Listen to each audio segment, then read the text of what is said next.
আসসালামু আলাইকুম। আমার নাম মাহফুজা ইসলাম ইফাত। বর্তমানে আমি গোপালগঞ্জ বিজ্ঞান ও প্রযুক্তি বিশ্ববিদ্যালয়ের মার্কেটিং বিভাগে অধ্যয়নরত আছি। আমার স্টুডেন্ট আইডি হচ্ছে যে 23MKT001। আপনাদের সুবিধার্থে এটা আমি শীট আকারে করেছি যাতে আপনারা সহজেই ওয়ার্ডগুলো দেখতে পারেন এবং বুঝতে পারেন। প্রথমেই বলতে চাই যে আমার টপিক হচ্ছে মূলত প্যাসেজ নারেশন, কিন্তু প্যাসেজ নারেশন সলভ করার আগে আপনাদের রুলসগুলো সম্পর্কে আবার একবার ধারণা দেওয়ার জন্যই এই স্লাইডগুলো দেখানো। আমার টিমমেটরা যে সৌভিক সাহা, সে হচ্ছে সেন্টেন্স নারেশন করেছে প্রিভিয়াস একটা ভিডিওতে, আর শুভ ও বেসিক নারেশন নিয়ে একটা ভিডিও করেছে, আপনারা চাইলেই দেখে নিতে পারেন। আর আমি প্যাসেজ নারেশন করার সুবিধার্থে কিছু টাস্ক দিয়ে যাব, চলুন দেখে নিই। ন্যারেশন দুই ভাগে ভাগ করা হয়, একটা হচ্ছে ডিরেক্ট স্পিচ, একটা ইনডিরেক্ট স্পিচ। যেমন Priyanka Chopra said to Nick I will go. ইনডিরেক্টে Priyanka Chopra told Nick that she would go. তার বক্তব্যটাই অন্য একজনের মাধ্যমে প্রকাশ করা হয়েছে, কিন্তু অর্থ একই, তাই এটা ইনডিরেক্ট। আর ডিরেক্ট হচ্ছে যে প্রিয়াঙ্কা চোপড়া সরাসরি উক্তিটি করেছে। তো আমরা বুঝে নিলাম ন্যারেশন দুই প্রকার, একটা ডিরেক্ট স্পিচ, ইনডিরেক্ট স্পিচ। এখন আমরা জানতে হবে যে রিপোর্টিং ভার্ব কি আর রিপোর্টেড স্পিচ কি। রাহিম সেড টু করিম, এখানে কমার বাইরে যে কথাটা আছে রাহিম সেড টু করিম, এটা হচ্ছে রিপোর্টিং ভার্ব। আর I play football in the afternoon, এটা হচ্ছে রিপোর্টেড স্পিচ। এই টেবিলে দেওয়া আছে যে রিপোর্টিং ভার্ব সেড, সেডের পরিবর্তন কখন হয় আর সংযুক্তকারী ওয়ার্ড হিসেবে কি বসে। যখন অ্যাসারেটিভ সেন্টেন্স থাকবে সেডের পরিবর্তে সেড, টোল্ড, অ্যাড, রিপ্লাইড, আর সংযুক্তকারী ওয়ার্ড হিসেবে দ্যাট বসবে। আর ইন্টারোগেটিভের ক্ষেত্রে আস্কড, আর সংযুক্তকারী ওয়ার্ড হিসেবে ইফ বা ডাব্লিউএস কোশ্চেন বসবে। আর ইম্পারেটিভের ক্ষেত্রেও এগুলো বসবে, আপনারা দেখে নেবেন। এবার দেখব অক্সিলারি ভার্বের পরিবর্তন। ডিরেক্ট স্পিচে এম, ইজ, আর থাকলে ইনডিরেক্টে ওয়াজ, ওয়ার বসবে। তারপর শ্যাল, উইল থাকলে উড বসবে, মাস্ট থাকলে হ্যাড টু বসবে, ডিড থাকলে হ্যাড ট্রি বসবে। মাস্টটা অনেকে বুঝে না, তাই এটা আমি একটু মার্কার দিয়ে হাইলাইট করে দিলাম। আপনারা দেখবেন যে মাস্ট থাকলে হ্যাড টু বসে, আর ডিড থাকলে হ্যাড প্লাস ভি ট্রি বসে। এবার দেখব পার্সনের পরিবর্তন। ফার্স্ট পার্সন চেঞ্জ হবে সাবজেক্টের দ্বারা, সেকেন্ড পার্সন চেঞ্জ হয় অবজেক্টের সাথে, আর থার্ড পার্সন কখনোই চেঞ্জ হয় না। যেমন he said to me I went to market, এখানে আই হচ্ছে ফার্স্ট পার্সন, তাই এটা হি অনুযায়ী বসবে। ইউ হচ্ছে he said to me you are honest, you হচ্ছে সেকেন্ড পার্সন, এটা অবজেক্ট অনুযায়ী মি অনুযায়ী হবে। আর এদিকে he said to me he had done the work, he হচ্ছে থার্ড পার্সন, তাই এর কোনো পরিবর্তন হবে না। এবার আমরা দেখে নেব সেন্টেন্সের পরিবর্তন। রিপোর্টিং ভার্ব যদি প্রেজেন্ট বা ফিউচার টেন্সে থাকে তাহলে ইনডিরেক্ট করার সময় রিপোর্টিং সেন্টেন্সের পরিবর্তন হয় না, কিন্তু রিপোর্টিং ভার্ব পাস্ট টেন্সে থাকলে ইনডিরেক্ট ন্যারেশন করার সময় রিপোর্টিং স্পিচের পরিবর্তন হয়। এখানে রিপোর্টিং ভার্ব এটার কথা বলা হয়েছে, যদি রিপোর্টিং ভার্ব পাস্টে থাকে তাহলেই পরিবর্তন হবে, আর যদি ফিউচার বা প্রেজেন্টে থাকে তাহলে সেন্টেন্সের কোনো পরিবর্তন হবে না, এই রিপোর্টের স্পিচের কোনো পরিবর্তন হবে না। তাহলে প্রেজেন্ট ইনডিফিনিট থাকলে হবে পাস্ট ইনডিফিনিট, প্রেজেন্ট কন্টিনিউয়াস থাকলে পাস্ট কন্টিনিউয়াস, প্রেজেন্ট পারফেক্ট থাকলে পাস্ট পারফেক্ট হবে। আর প্রেজেন্ট পারফেক্ট কন্টিনিউয়াস থাকলে past perfect continuous, past indefinite থাকলে পাস্ট পারফেক্ট, পাস্ট কন্টিনিউয়াস থাকলে পাস্ট পারফেক্ট কন্টিনিউয়াস হবে। এটা হচ্ছে রিপোর্টেড স্পিচে সেন্টেন্সের পরিবর্তন। 3 নম্বর রুলসে আমরা দেখব ওয়ার্ড বা ফ্রেজের পরিবর্তনের নিয়ম। ডিরেক্ট স্পিচে যদি এই ওয়ার্ডগুলো থাকে ইনডিরেক্ট করার সময় এই ওয়ার্ডগুলো পরিবর্তন হবে এভাবে। আর কিছু কিছু গুরুত্বপূর্ণগুলো আমি হাইলাইট করে দিলাম, আপনারা দেখে নেবেন। নোট আকারে আমি বলতে চাই, তবে এর পরিবর্তন বিপরীত ক্রমে হবে না। যেমন ডিরেক্ট স্পিচে যদি গো থাকে মানে গো থাকে, যে ইনডিরেক্টে টেবিলে আছে গো, তো এটা যদি ডিরেক্টে থাকে তাহলে আবার কাম হবে না। যদি ডিরেক্ট স্পিচে ডিরেক্টের ওয়ার্ডগুলো থাকে তাহলে পরিবর্তন হবে, কিন্তু ইনডিরেক্টের ওয়ার্ডগুলো যদি আবার ডিরেক্টে থাকে তাহলে পরিবর্তন হবে না। আপনাদের জন্য একটা এমসিকিউ রইল, যে দেখেন, my father said to me we are going there tomorrow. Indirect স্পিচে কী হবে? চলুন তো দেখে নিই আনসারটা কী হবে।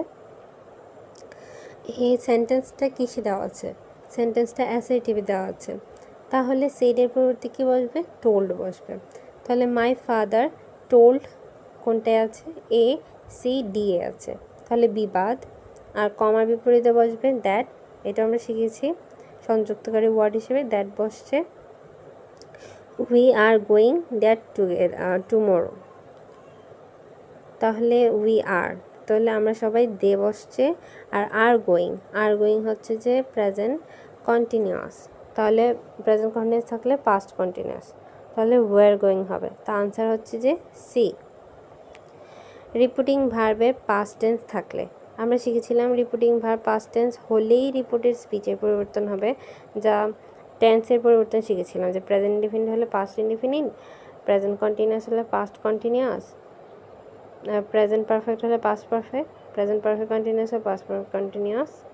এগুলো হচ্ছে যে টেন্সের পরিবর্তন। এবার দেখব রুলস 5। ডিরেক্ট থেকে ইনডিরেক্ট করার সময় কমা উঠে দ্যাট বসে। এটা সচরাচর অ্যাসার্টিভের ক্ষেত্রে হয়, এক্সক্লেমেটরির ক্ষেত্রে হয়, আর অপটেটিভের ক্ষেত্রে হয়। আর ইন্টারোগেটিভ বা ইম্পারেটিভের ক্ষেত্রে কিছু এক্সটেনশন থাকে। রুল 6।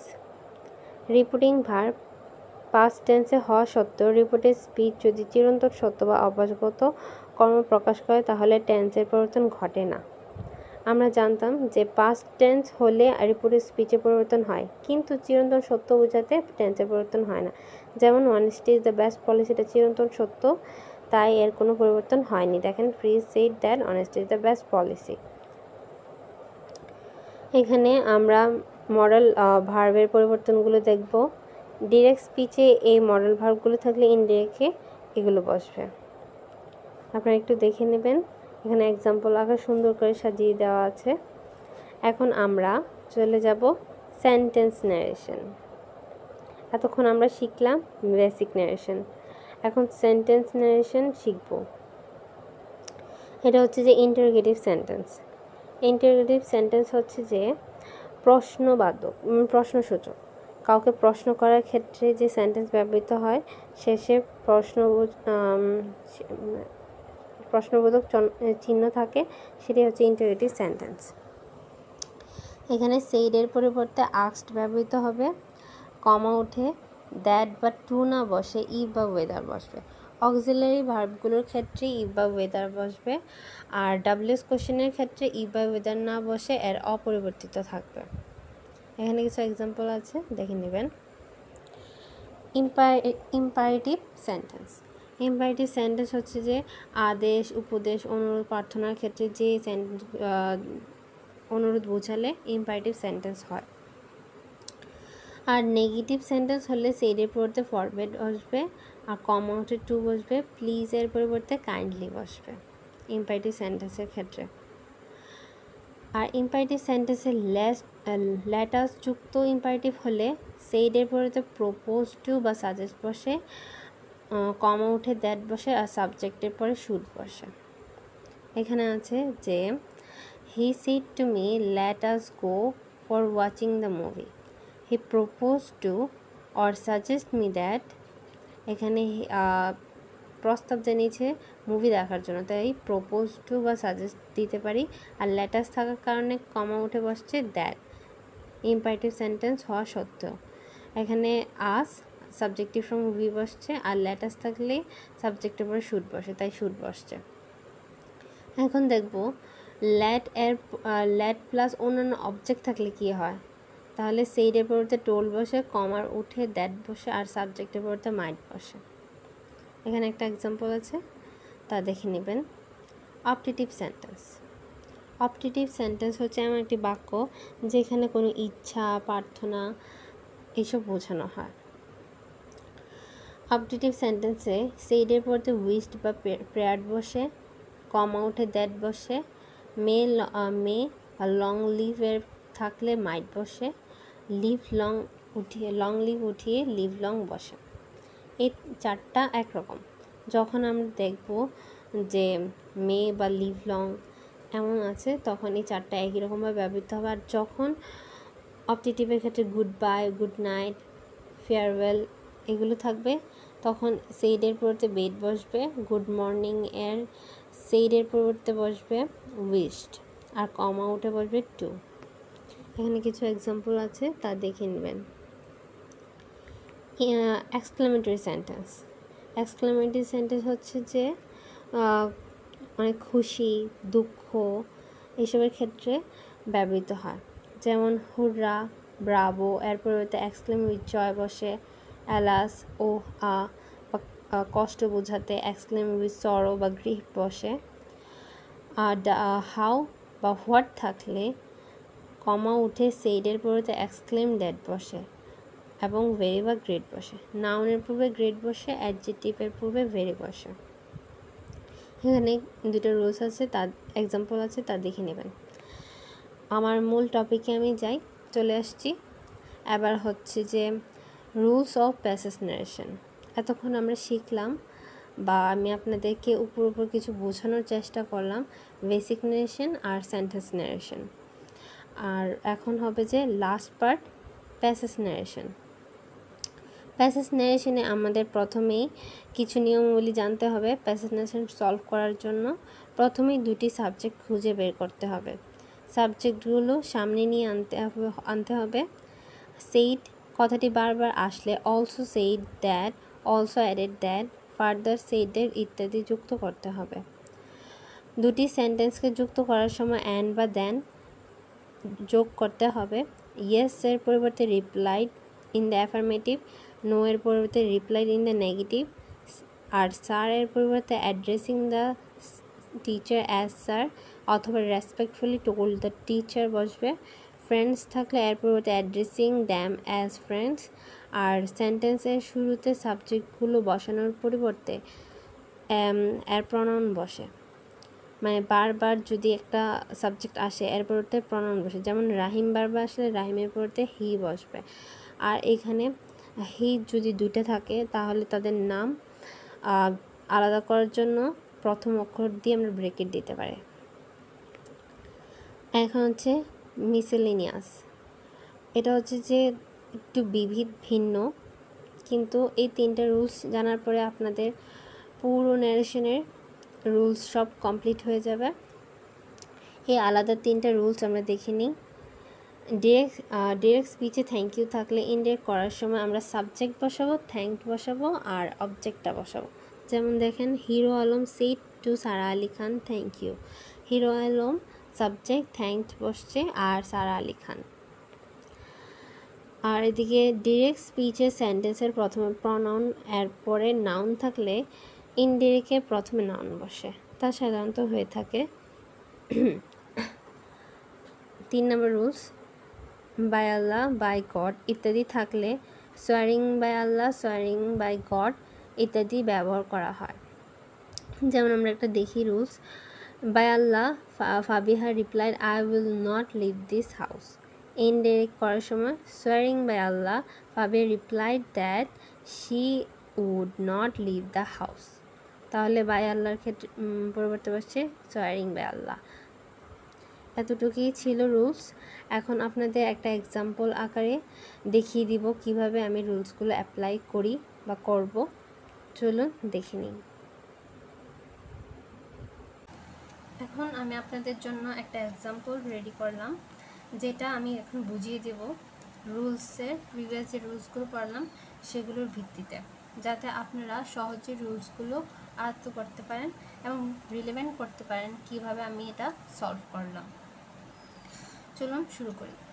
প্যাসেজ নারেশনে আমরা ফার্স্ট রুলসে পড়লাম যে দুইটা সাবজেক্ট আগে বাইর করতে হবে।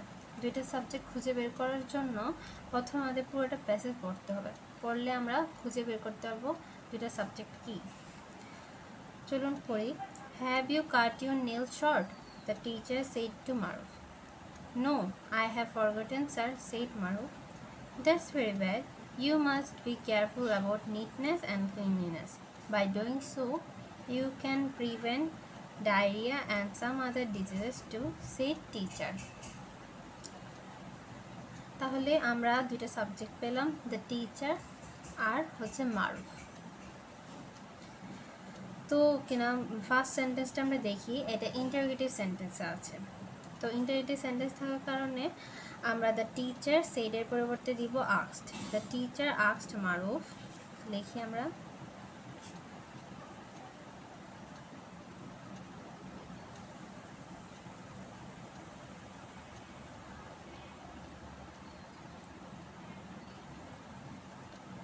মারুফ।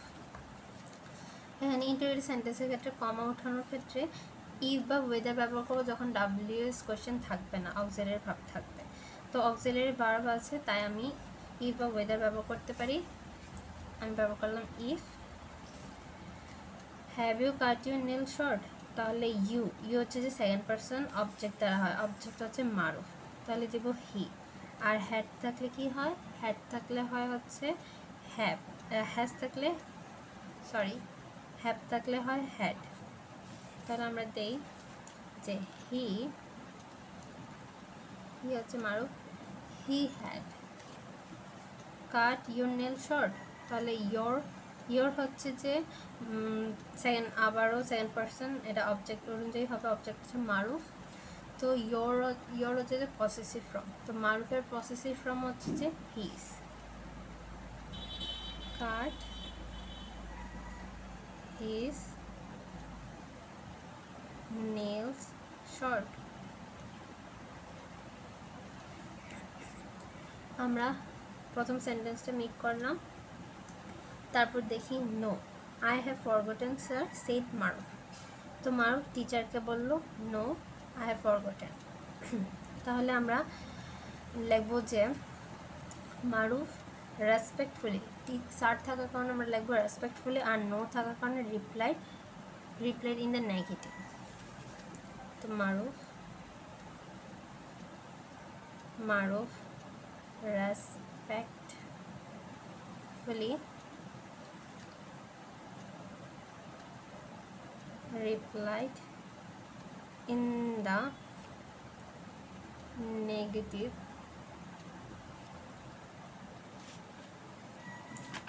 আর এটা হচ্ছে যে অ্যাসার্টিভ সেন্টেন্সের মধ্যে আছে, তাই কমা উঠিয়ে বসবে যে দ্যাট।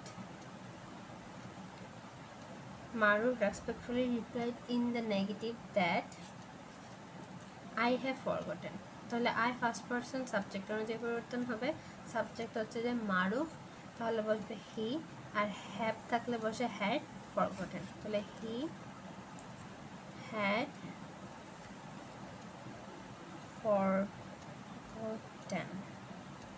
ফরগটেন। তারপর দেখি দ্যাটস ভেরি ব্যাড, এই সেন্টেন্সটা বললো সেড দ্য টিচার, তাহলে টিচার, তারপর ওর কথা শুনে টিচার বলাতে লিখবো যে দেন দ্য টিচার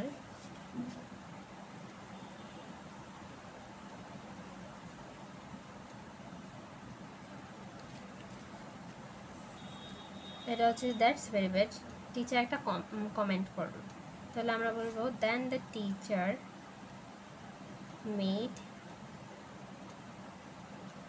কমেন্ট, এটা অ্যাসার্টিভ থাকার কারণে কমার বদলে আমরা বসাবো that.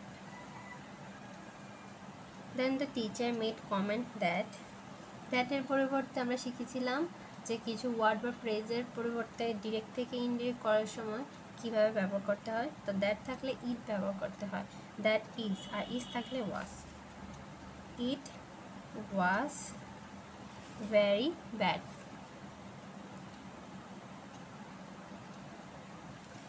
You must careful about neatness and cleanness. তারপর টিচার আরও বলল he then advised Maruf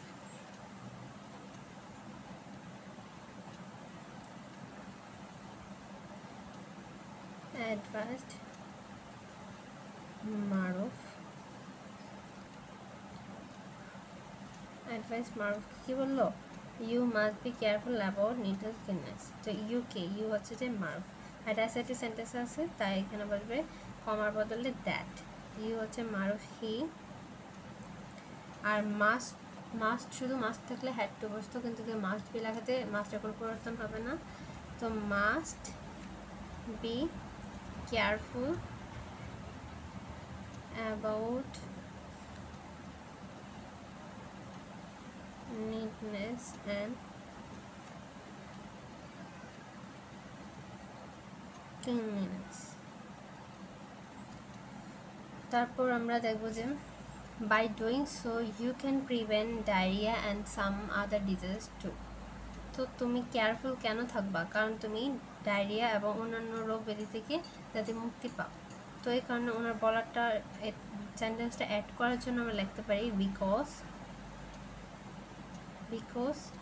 by doing so you হচ্ছে যে এখানে মার্ক, তাহলে হি,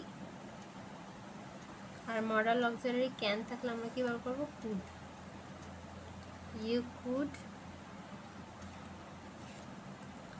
you could prevent, নর্মাল সেন্টেন্সটাই হবে prevent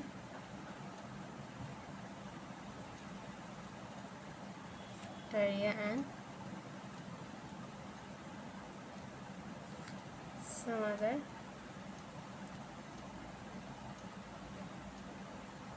diseases too। তো আমি সলভ করে দিলাম আপনাদের একটা এক্সাম্পল।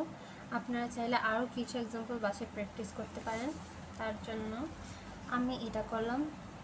আপনারা চাইলে 5 নাম্বারটা করতে পারেন, 6, 7 এগুলো ইম্পর্টেন্ট আছে।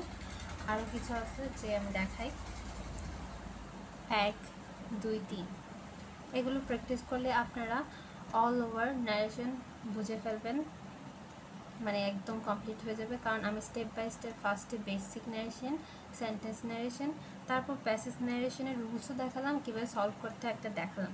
যেটা এই 7টার মধ্যে একটু কঠিন সেটা আমি সলভ করে দিলাম, আর বাকিগুলো ইজি। আপনারা যদি বেসিক ন্যারেশন আর সেন্টেন্স ন্যারেশন ভালোভাবে পড়েন তাহলে অ্যাপ্লাই করতে পারবেন।